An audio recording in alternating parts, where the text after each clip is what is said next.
Hey everyone, it's Millie here. Welcome to my channel. Today I decided to do a Studio Ghibli scene study, and also I wanted to review with you guys this Arrtx Jellygouache set. A few friends of mine have been asking me about the Jellygouaches, and they wanted to buy themselves a kit, but they didn't really know. So I bought the Arrtx one instead of the Himi one just because I really liked this pastel option that Arrtx gave. I'm not used to painting with pastels, and I thought it would be a really fun challenge. As you can see, I've already used them a little bit. They're a bit stained from other colors. I'm a messy painter. The Jellygouache really preserves itself, doesn't really dry, and it's really easy to reactivate anyways. So for the painting, I sketched the house for Spirited Away, which is one of my favorite Studio Ghibli movies. In the beginning, I used the gouache as kind of like a watercolor, really watered down. I really just wanted to lay down the base colors that I was going to use. This was a very detailed drawing, so I really had to take it easy, and using the gouache as watercolors really helped with that. I feel like gouache is a very forgiving medium.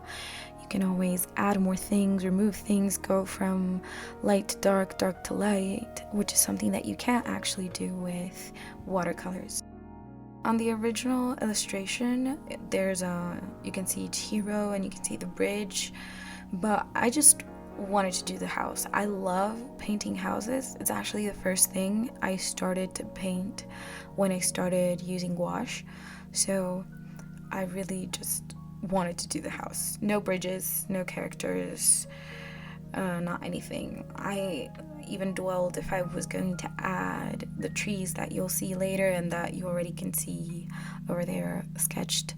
I didn't even know if I was going to add those, but I thought that those would look kind of cool, so I did end up painting the trees. But yeah.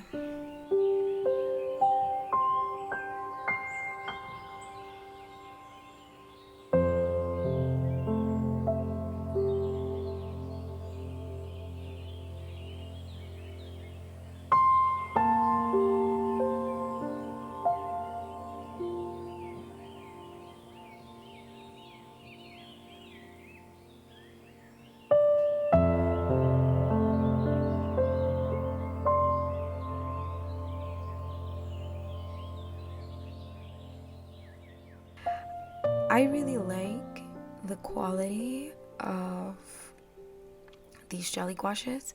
I also have the Arrtx 64 tube set. I think there's 64 colors. I'm not sure.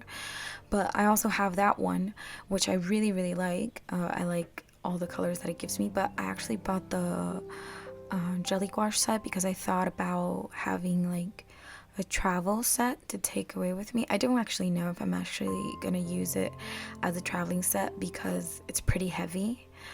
It's not that small, so I don't know if I'm gonna do that, but it's very convenient, and I thought I would have a hard time with the fact that there are a lot of pastels. Actually, that's one of the reasons why I bought it. Like I said, I really wanted a challenge, but I was also scared that I might end up not using the set or the pastel colors, because pastel colors tend to muddy or cloud up the colors, let's say. But actually, it was easier to use them than I thought. I really liked the quality of them. I was not expecting them to be so good. I kind of dare to say I might like them better than I do my Arrtx gouaches, to be honest.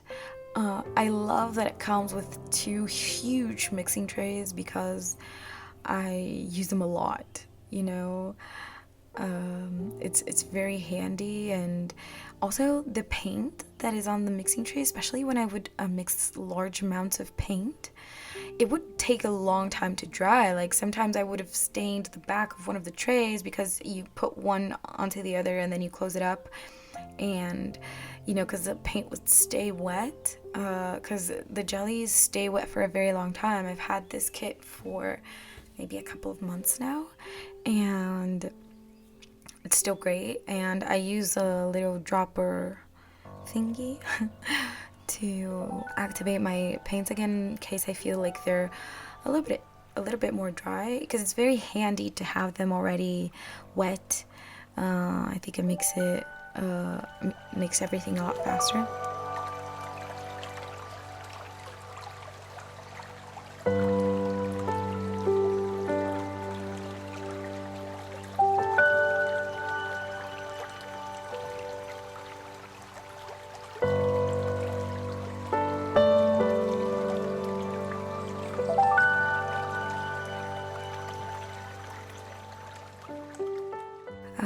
You'll see there are a lot of comes and goes in this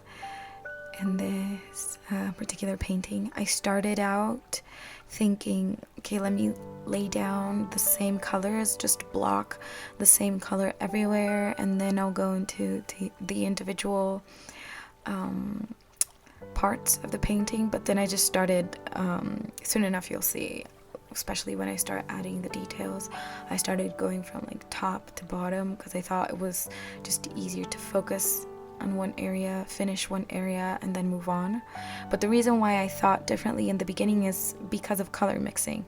I didn't want to end up with different colors all throughout the house. It's like I wanted it to have, the red to be the same red everywhere, and I thought it would be easier if I just color blocked everything.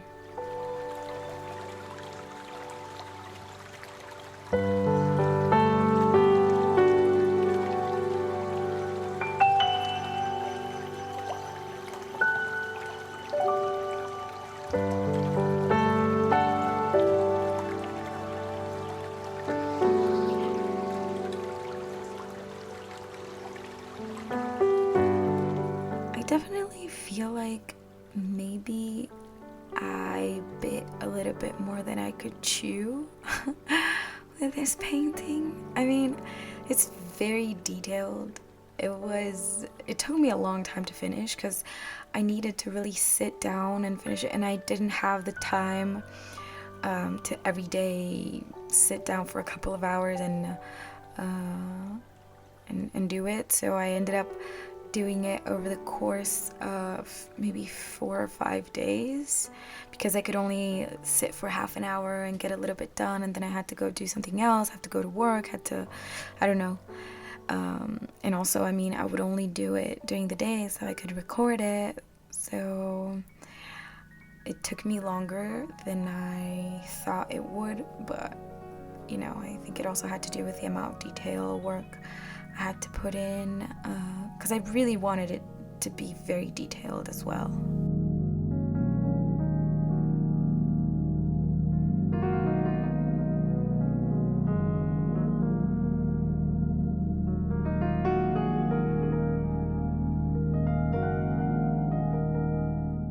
The cool thing about gouache is that, you can always use the same tone from being very watered down to being very concentrated in order to make shadows or darker colors.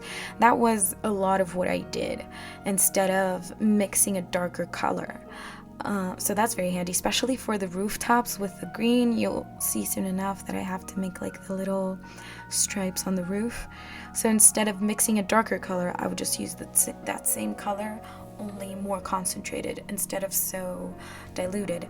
And I think it has really good coverage. This gouache has really good coverage. Like, I used a normal mechanical pencil to sketch everything, which is always something I regret after doing because it stains my paper. Like, there's graphite everywhere, and the lines are very harsh. You can usually see the lines, and that really bothers me sometimes.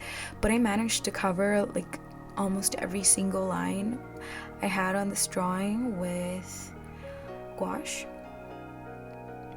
Also the shadowing, since I was using gouache and I wanted to have more like an illustration effect, I didn't really blend the shadows. I left these really like harsh shadows in a darker color, which I actually darkened.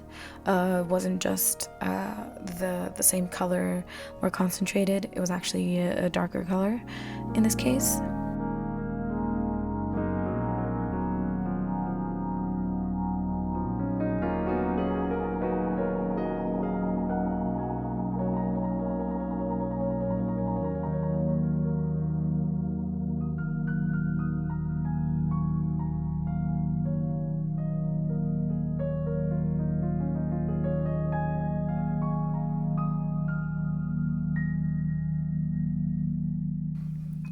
I tried to, at some points of the video, leave my mixing tray so you guys can see kind of how I would go about it.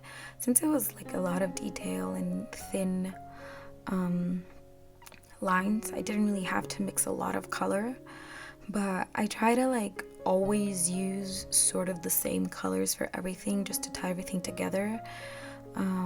So always the same kind of greens, the same kind of blue, the same red, just to make sure that everything was coherent, I guess.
So here's one of those cases that I really wanted to show the mixing tray.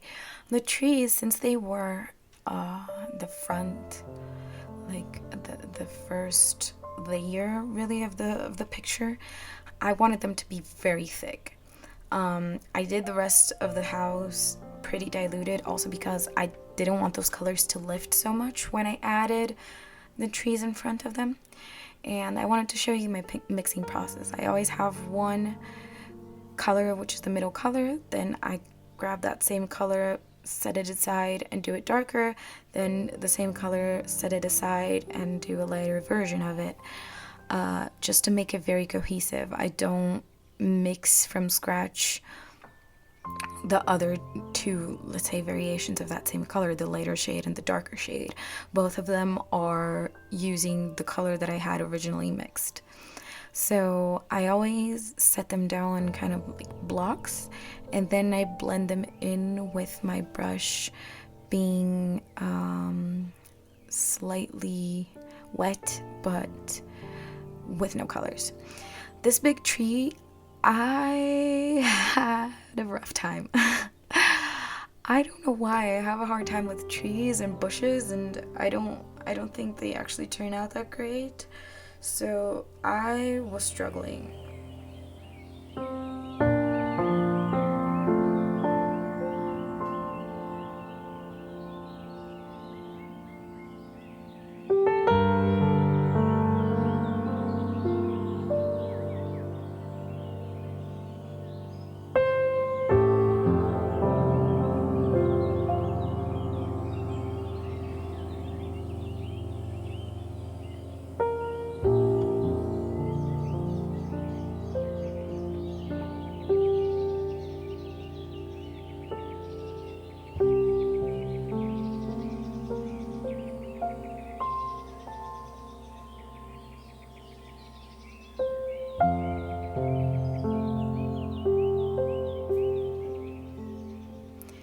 So I mixed in this middle shade, and I used another green than the greens that I was using. It's more like a mossy green instead of this watery green that I was using before, and I kind of hated this middle tone. So I did a darker version of it, more on the bluish side, and I ended up liking that darker color a lot better. You'll see I ended up adding also an even darker green in some of the tree bushes, let's say. I really regretted that decision, that one over there. So here was the mixing, the blending. I love blending with gouache. I think especially when you're painting with thicker layers, it really allows you to blend them in, and it looks super beautiful and natural and more organic. But again, like I said, I was having a really hard time with this tree and getting the texture right and the colors and the shade and all the little details. I feel like those bottom bushes weren't really successful, but as I moved along, I started getting the gist of it and understanding how I wanted it to look, and I ended up feeling a lot more confident and a lot happier with how it was turning out. And more towards the end, after I finished the top bushes, I went back down to the first ones that I hadn't really liked and kind of adjusted and fixed everything.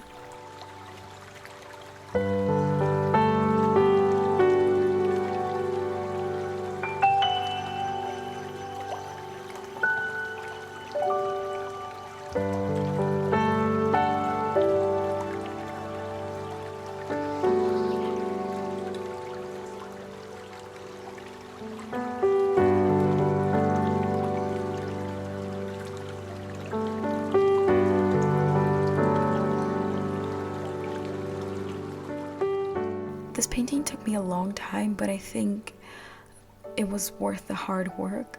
I was actually very, very happy.